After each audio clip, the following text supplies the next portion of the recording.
बिस्मिल्लाहिर्रहमानिर्रहीम। Dear students, welcome to photon academy.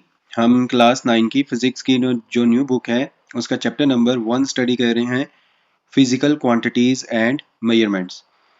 Previous lecture के अंदर हमने जो लेंथ मेजरिंग इंस्ट्रूमेंट्स हैं उनके अंदर जो है वो वर्नियर कैलिपर को पढ़ा था कि वर्नियर कैलिपर से किस तरह से हम लोग रीडिंग ले सकते हैं। इस लेक्चर के अंदर हम जो नेक्स्ट टॉपिक है screw gauge, micrometer screw gauge, उसके बारे में पढ़ेंगे। इस लेक्चर को आप लोग लास्ट तक देखिएगा और इसमें से जो पॉसिबल जो इम्पोर्टेंट शॉर्ट क्वेश्चन आपसे पूछे जा सकते हैं वो भी मैं आपके साथ जो है इस लेक्चर के लास्ट पे शेयर करूंगा। और इसको बड़ी अच्छी तरह से सुनिएगा क्योंकि ये आपके प्रैक्टिकल का भी पार्ट है, तो ज़्यादा आपकी अंडरस्टैंडिंग के ऊपर ये बेस करता है। तो इसको अच्छी तरह से आपने अंडरस्टैंड करना है और उसके बाद हम लोग इसमें से जो आपसे एग्ज़ाम में क्वेश्चन पूछे जा सकते हैं वो भी डिस्कस करेंगे at the end of this lecture. तो चलें स्टार्ट करते हैं आज का लेक्चर। माइक्रोमीटर स्क्रू गेज, तो ये क्या होता है? ठीक है, it is use to measure, ये जो है ये यूज़ किया जाता है मेजर करने के लिए small length such as diameter of a wire और thickness of a metal sheet. ये अगर हमारे पास कोई चीज़ जो है वो माइक्रोमीटर की रेंज में है तो ये उसको भी मेजर कर सकता है। प्रीवियस लेक्चर के अंदर हमने पढ़ा था कि जो वर्नियर कैलिपर होता है उसका जो लीस्ट काउंट होता है वो 0.1 मिलीमीटर होता है, मतलब वो मिलीमीटर का भी 10वां हिस्सा मेजर कर सकता है। ठीक है, पर ये जो स्क्रू गेज है ये मिलीमीटर का 100वां हिस्सा भी हमें मेजर करके दे सकता है। ये ज़्यादा प्रिसाइज होता है as compare to vernier caliper. ये वर्नियर कैलिपर का जो लीस्ट काउंट है 0.1, उससे भी अगर कोई छोटी चीज़ हमारे पास आ जाए, कोई छोटी लेंथ आ जाए, तो उसको भी हम लोग जो है वो वर्नियर जो स्क्रू गेज है उससे फाइंड आउट कर सकते हैं। इसका जो है वो मेन ये किस तरह का दिखाई देता है उसको भी हम लोग देखते हैं। तो देखें, ये हमारे पास जो है नेक्स्ट पेज के ऊपर इसकी एक पिक्चर हमें गिवन है। जो स्क्रू गेज होता है वो इस तरह का, ठीक है, ये ऐसा होता है। ठीक है, ये फिगर 1.5 है आपकी बुक के अंदर। इसको अगर आप लोग देखें तो आपको ये जो स्क्रू गेज है ये इस तरह से नजर आएगा। ठीक है, अब इसके अंदर क्या होता है, the object that is to be measured is place between anvil and spindle. इसके जो है कुछ पार्ट्स हैं उनको हम लोग डिस्कस कर लेते हैं। ये जो चीज़ है ये कहलाता है एनविल, इसको स्टड भी बोलते हैं, एनविल भी बोलते हैं। ये जो है ये यहाँ पे फिक्स होता है। ठीक है, ये जो चीज़ है ये होता है स्पिंडल। ठीक है, ये जो हमारे पास है ये होता है स्पिंडल। ठीक है, ये हमारे पास स्टीव होती है। ठीक है, इसके ऊपर जो है वो कैलिब्रेशंस बनी होती हैं।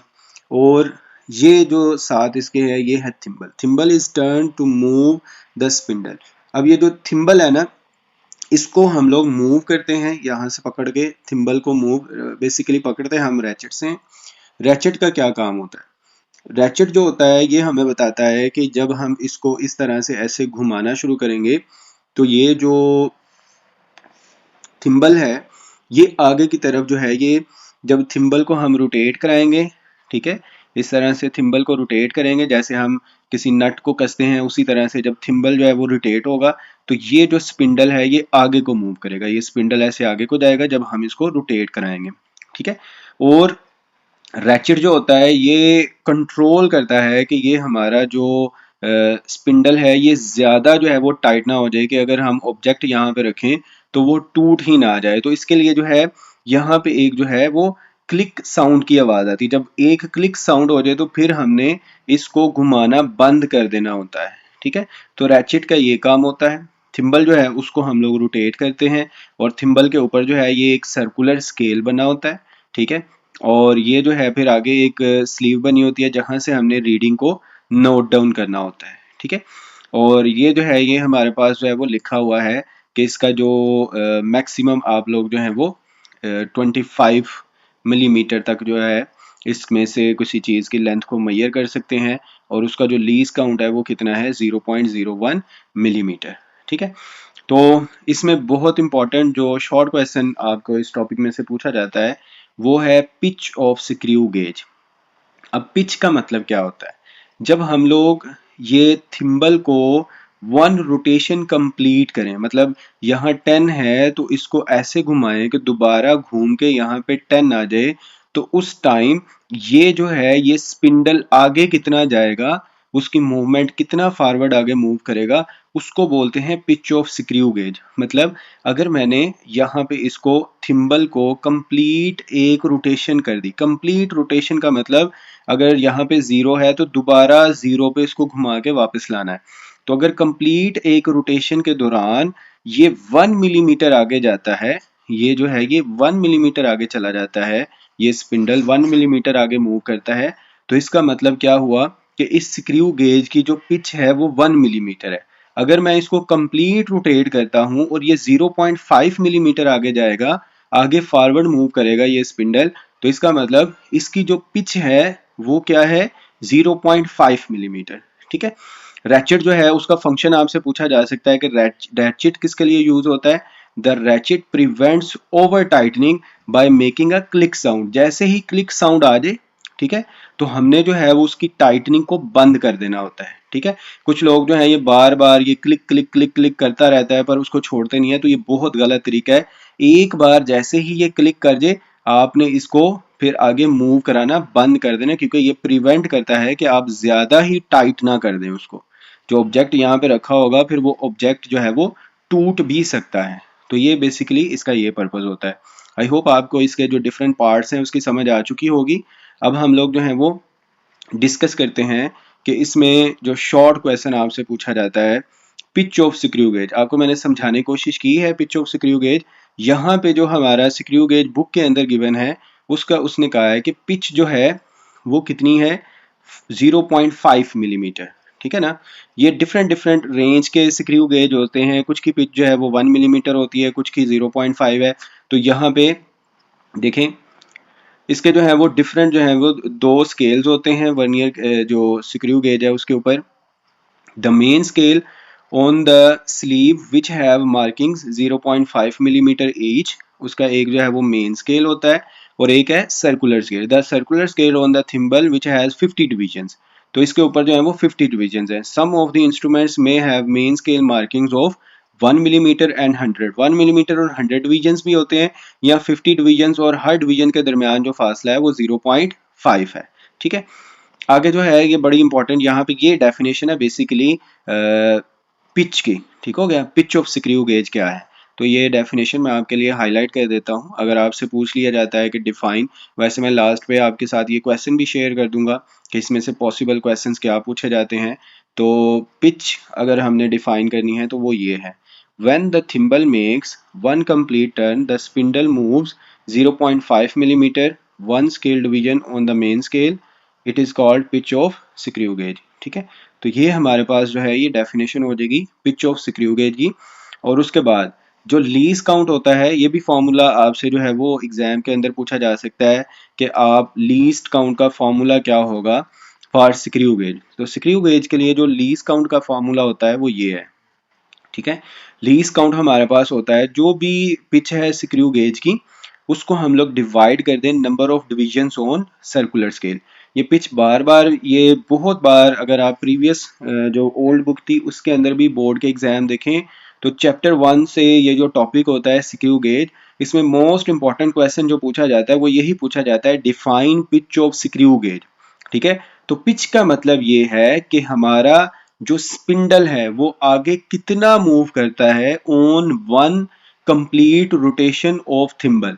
मतलब थिम्बल को हम पूरा एक सर्कल इस तरह से घुमा दें, कंप्लीट रोटेशन कराएं, उस कंप्लीट रोटेशन की वजह से जो स्पिंडल है आगे वो कितना मूव करेगा, it is called pitch of screw gauge. तो लीज काउंट हम लोग क्या कहते हैं कि जो पिच है स्क्रू गेज जो भी आपको गिवन है उसकी पिच को अगर हम लोग जो डिवीजन है सर्कुलर स्केल के ऊपर जितनी भी नंबर ऑफ डिविजन्स है उनसे डिवाइड कर दें तो वो क्या आ जाएगा, lease count of screw gauge. तो ये हमारे पास आता है 0.01 मिलीमीटर। आगे जो है नेक्स्ट हम लोग देखते हैं इसके पार्ट्स वगैरह, वो मैंने पहले ही आपको बता दिया कि इसके डिफरेंट जो हैं ये पार्ट्स होते हैं। इसके बाद जो है ये बुक के ऊपर आपका ये जो टेबल आपको दिखाया हुआ है, ये टेबल बड़ा इंपॉर्टेंट टेबल है। ये लिमिटेशंस ऑफ मेजरिंग इंस्ट्रूमेंट्स। तो देखें क्या क्या लिमिटेशंस हैं मेजरिंग इंस्ट्रूमेंट्स की, इस टेबल में गिवन है जी। तो ये है पहले जो मेजरिंग टेप होती है या हमारा जो है वो मीटर रूल होता है, उसकी जो लीस्ट काउंट है वो होता है 1 मिलीमीटर। ये आपको एमसीक्यूज के अंदर ये सारी जो है वो लीस्ट काउंट्स याद होने चाहिए सारी मेजरिंग इंस्ट्रूमेंट्स के। मीटर रूल का भी 1 मिलीमीटर होता है, मेजरिंग टेप का भी 1 मिलीमीटर होता है, ठीक है ना। तो ये इसकी जो है वो रेंज है, मतलब ये 1 सेंटीमीटर से लेके, ठीक है, सेवरल मीटर्स तक मेजर कर सकती है जो मेजरिंग टेप होती है। ये 1 मिलीमीटर से लेके 1 मीटर तक जो है वो मेजर कर सकता है मीटर रूल। वर्नियर कैलिपर जो होता है वो कहाँ से स्टार्ट करता है मेजर करना, ये बेसिकली उलट लिख दिया है। 15 सेंटीमीटर से लेके 0.1 मिलीमीटर तक ये जो है वो मेजर कर सकता है। तो ये 0.1 मिलीमीटर इसका लीस्ट काउंट होगा। और जो माइक्रोमीटर स्क्रू गेज होता है वो सिर्फ 2.5 सेंटीमीटर से 0.01 मिलीमीटर तक की भी कोई छोटी चीज़ है तो उसको भी माइक्रोमीटर स्क्रू गेज मेजर कर सकता है। तो इसका लीस्ट काउंट हमारे पास होगा 0.01 मिलीमीटर, ठीक है। आगे जो है हम लोग इसका जीरो एरर वर्नियर कैलिपर में भी हमने पढ़ा था, तो इसमें भी देख लेते हैं इसका जीरो एरर क्या होता है, ठीक है। तो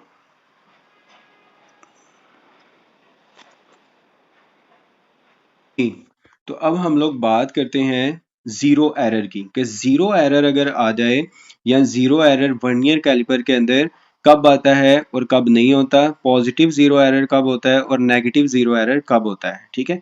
तो यहाँ पे बताया है if the zero of the circular scale coincides with the horizontal line, इसको इंडेक्स लाइन भी बोलते हैं, there is no zero error। देखेंगे ये जो है ये सामने डायग्राम आप देखेंगे तो आपको क्लियर हो जाएगा। ये इसको मैं जूम करता हूँ आपके लिए, ये जो हमारी डायग्राम है यहाँ पे ये, तो इस डायग्राम के अंदर आप देखें अगर तो जो हमारी हॉरिजेंटल लाइन, ये वाली हॉरिजेंटल लाइन है, ये ऐसे, ये हॉरिजेंटल लाइन है और ये जो है ये हमारे पास कौन सी है, जो सर्कुलर स्केल का जीरो है, ठीक हो गया, उसकी लाइन है ये।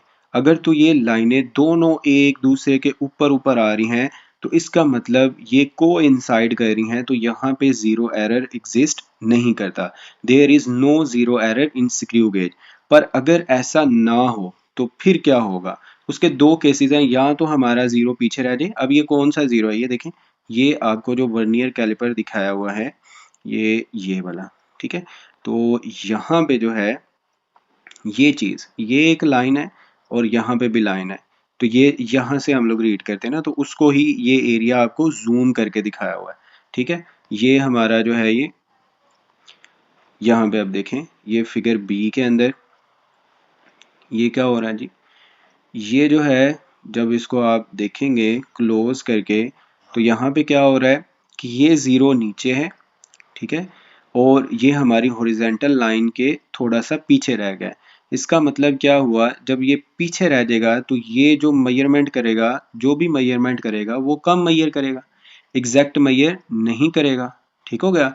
तो उसको फिर हम लोग क्या करेंगे कि इसके अंदर ज़ीरो एरर को कैलकुलेट करेंगे और अपनी फाइनल रीडिंग्स के अंदर जो भी इसके अंदर ज़ीरो एरर होगा उसको प्लस माइनस कर देंगे। सिमिलरली अगर ये ज़ीरो ऊपर रह जाए तो फिर क्या है कि ये भी जो है अब ये ज़्यादा ही ऊपर चला गया, तो अब ये क्या करेगा, कुछ ज़्यादा ऊपर वाला जो था वो कुछ कम मेजर करेगा, ये कुछ ज़्यादा मेजर कर देगा, तो उसको फिर फाइनल रीडिंग से हम लोग जो है वो सब्ट्रैक्ट कर लेंगे। तो ये बेसिकली ज़ीरो एरर होता है जो स्क्रू गेज है उसके अंदर। तो ये ज़ीरो एरर की बात जो है यहाँ पे की हुई है कि स्क्रू गेज के अंदर ज़ीरो एरर क्या होता है और उसको हम लोग किस तरह से करेक्ट करते हैं, ठीक है। ये जो है ये आपने खुद रीड आउट कर लेना है। नेक्स्ट जो है, जो इम्पोर्टेंट चीज़ है, स्क्रू गेज से हमने मेजरमेंट कैसे लेनी है, ठीक है। तो मेजरमेंट लेने के लिए हम लोग क्या करते हैं, सपोज करते हैं when a steel sheet is placed in between the anvil and spindle, the position of circular scale is shown in the figure 1.7, ठीक है।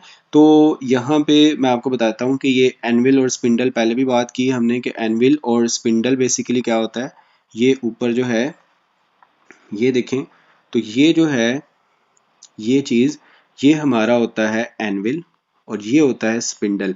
यहाँ पे अगर हमने पेपर की शीट या स्टील की शीट कोई भी चीज़ शीट रख दी है और उसकी हम लोग जो है वो थिकनेस को मेजर करना चाहते हैं, यहाँ पे रख के इधर, ठीक है, तो यहाँ से हमें स्केल रीड आउट करना पड़ेगा। तो आपकी जो हमने सपोज किया है कि स्केल की जो रीडिंग है वो इस तरह से, अब रीडिंग को नोट कैसे हमने करना है, तो रीडिंग हमारे पास, सॉरी, ये जो है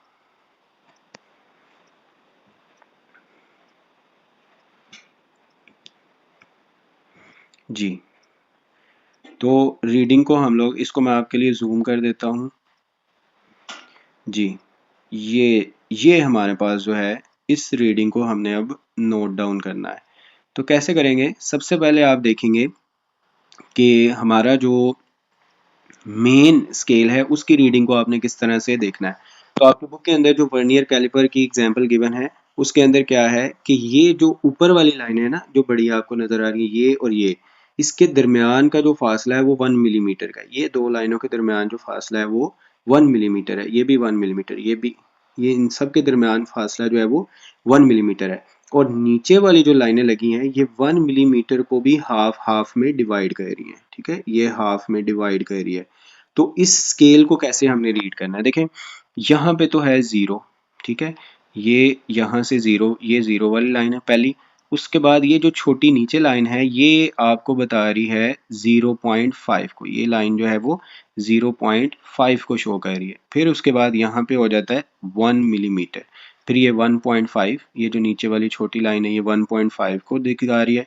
फिर जो है ये हमारे पास हो जाएगा 2 मिलीमीटर, फिर ये 2.5, फिर ये ऊपर जो है ये कितना हो जाएगा 3 मिलीमीटर, फिर ये 3.5, फिर ये 4, फिर 4.5, ये बड़ी लाइन 5 की, और ये 5.5, ये वाली लाइन 6 को शो कर रही है, और ये हो जाएगा 6.5। ये जो छोटी लाइन है ये हमें बता रही है कि जो ऑब्जेक्ट आपने रखा हुआ है उसकी जो लेंथ है वो 6.5 तो है ही, पर 6.5 से थोड़ा सा ये आगे भी है। देखें ये जो डिस्टेंस है, थोड़ा सा ये वाला जो डिस्टेंस, बिल्कुल थोड़ा सा ये डिस्टेंस आपको नजर आ रहा होगा, ये भी डिस्टेंस हमने मेजर करना है। अब इस डिस्टेंस को मेजर करने के लिए हम लोग फिर इसको देखेंगे, जो सर्कुलर स्केल है इसको। और सर्कुलर स्केल को कैसे हमने देखना है कि हमने देखना है कि सर्कुलर स्केल की कौन सी लाइन इंडेक्स लाइन के साथ जो है वो मीट कर रही है, उसके बिल्कुल को इंसाइड कर रही है, एक लाइन के अंदर आ रही है। तो वो लाइन एग्जैक्टली जो है वो 25 की है, ठीक हो गया। तो हम लोग क्या करेंगे, ये 6.5 मिलीमीटर के अंदर प्लस कर देंगे 0.25 मिलीमीटर को, ठीक हो गया। तो हमारी जो टोटल लेंथ होगी वो यहाँ पे मेजर हो जाएगी। तो इस तरह से हम लोग बेसिकली जो स्क्रू गेज होता है उसके ऊपर सर्कुलर स्केल और जो हमारा ये वाला मेन स्केल होता है ये वाला, उसको रीड आउट करते हैं। आई होप आपको इसकी अंडरस्टैंडिंग होगी। तो नेक्स्ट, और ये बड़ा इंपॉर्टेंट होता है प्रैक्टिकल्स के अंदर, ये चीज़ अगर आपको आ गई तो आपको ये टॉपिक सारा क्लियर है, ठीक है। ये चीज़ बहुत बहुत इंपॉर्टेंट है, स्केल को रीड करना। जब आप प्रैक्टिकल्स करते हैं तो उसके अंदर भी एग्जामिनर यही चेक करता है कि आपको स्केल रीड करना आता है या नहीं। और स्केल आपने इस तरह से रीड करना है, पहले इसको देखना है ये कितने जो है वो मिलीमीटर्स हैं, उसके बाद ये जो थोड़ा सा डिस्टेंस रह गया उसको फिर हमने देखना है कौन सी लाइन जो है वो ये हॉरिजेंटल लाइन के साथ जो है वो मीट कर रही है, सर्कुलर स्केल की कौन सी डिवीजन मीट कर रही है, उस डिवीजन को फिर जो है वो लीस्ट काउंट से मल्टीप्लाई करके हमने इसके साथ मेन स्केल की रीडिंग के अंदर ऐड कर देना होता है। तो यही चीज़ जो है यहाँ पे भी मेंशन की हुई है, आप इसको रीड आउट कर लीजिएगा। ये जो है ये देख लें, दोनों जो है वो हमने रीडिंग करनी है। पहला जो है वो 6.5 मिलीमीटर शो हो रहा था। रीड द सर्कुलर स्केल, और कैसे रीड करना है, which is in line with the main scale, this shows 25। तो हमने क्या करना होता है, फिर जो भी लेंथ या थिकनेस है उसकी वो क्या होगी, main scale reading plus circular scale reading जो भी है, ये 25 आ रही थी यहाँ पे इस एग्जाम्पल में, 25 को लीस्ट काउंट से मल्टीप्लाई करके मेन स्केल रीडिंग के अंदर ऐड कर देंगे। तो 6.5 प्लस 25, ये 25th जो है वो डिवीजन आ रही थी उसको 0.01 लीस्ट काउंट से मल्टीप्लाई करके उसके अंदर ऐड करेंगे। तो टोटल जो थिकनेस है, अब जो हमने स्टील की शीट उसने कहा था रखी थी, उसकी थिकनेस हमारे पास आ रही है 6.75। तो ये देखें कि ये जो हमारे पास स्क्रू गेज है ये हमें कितना मेजर करके दे रहा है, 1 सेंटीमीटर का 100वां हिस्सा भी। ये जो है वो सेकंड प्लेस डिजिट जो डेसिमल पॉइंट के बाद सेकंड प्लेस तक मेजर करके दे रहा है। अगर आप वर्नियर कैलिपर से इसकी मेजरमेंट करते हैं तो ये जस्ट जो है वो 6.7 तक मेजर करता, पर ये जो स्क्रू गेज है वो 7 के बाद भी आपको डिजिट बता रहा है कि 7 के बाद 5 मिलीमीटर है। ठीक है, तो ये ज़्यादा प्रीसाइज है और बड़े क्लोजली जो है वो मेजरमेंट करता है। आई होप आपको इस टॉपिक की समझ आ चुकी होगी। अब इस टॉपिक के रिलेटेड जो आपसे शॉर्ट क्वेश्चन पूछे जा सकते हैं, मोस्टली 2 जो हैं वो शॉर्ट क्वेश्चन होते हैं जो इस टॉपिक में से पूछे जाते हैं, तो वो भी मैं आपके साथ अब शेयर कर देता हूँ। तो जो आपसे पॉसिबल क्वेश्चन इस टॉपिक में से स्क्रू गेज में से पूछे जा सकते हैं वो ये है। पहला, define pitch of screw gauge. Screw gauge की पिच क्या होती है? बड़ा इंपॉर्टेंट ये शॉर्ट क्वेश्चन है जो इस टॉपिक में से बोर्ड एग्जाम्स के अंदर पूछा जाता है। तो पिच क्या है? The pitch of a screw gauge is how much the spindle moves forward when thimble makes one complete rotation, और for example if spindle moves 1 millimetre then 1 millimetre is the pitch of screw gauge. ठीक है, तो फिर जो screw gauge है उसकी pitch जो होगी वो हमारे पास होगी 1 मिलीमीटर। इसका आप स्क्रीनशॉट ले लें। 1 2 3 चले। अब नेक्स्ट जो हमारे पास क्वेश्चन है वो क्या आपसे पूछा जा सकता है, what is least count of screw gauge. ठीक है, और उसका फिर फॉर्मूला भी आपको आना चाहिए। तो लीस्ट काउंट क्या होता है? The smallest measurement that can be taken accurately with screw gauge is called least count of screw gauge. Least count of screw gauge is related to pitch as, अब इसका जो है वो फॉर्मूला भी आगे मैंने लिख दिया है कि जो हमारे पास लीस्ट काउंट होता है वो जो भी पिच है, मतलब 1 मिलीमीटर अगर पिच है उसके ऊपर अगर 100 डिवीजन है सर्कुलर स्केल के ऊपर तो उससे डिवाइड कर देंगे तो हमारे पास जो है वो लीस्ट काउंट आ जाएगा। तो ये भी आपसे क्वेश्चन में पूछा जा सकता है कि what is relation between pitch and least count of screw gauge. तो पिच को जितनी भी सर्कुलर स्केल के ऊपर डिविजन्स हैं उनसे डिवाइड कर दें तो हमारे पास जो है वो क्या आ जाएगा, least count of screw gauge. I hope आपको इस लेक्चर की समझ आई होगी। अगर आपका कोई भी क्वेश्चन है तो आप मुझसे पूछ सकते हैं, कमेंट बॉक्स के अंदर आप पूछ सकते हैं। और नेक्स्ट लेक्चर के अंदर हम लोग जो है वो मैथ मेजरिंग इंस्ट्रूमेंट्स को पढ़ेंगे। आई होप आपको ये सारी चीज़ें जो हैं वो क्लियर हो चुकी होंगी। Thank you so much for watching. अल्लाह हाफिज़।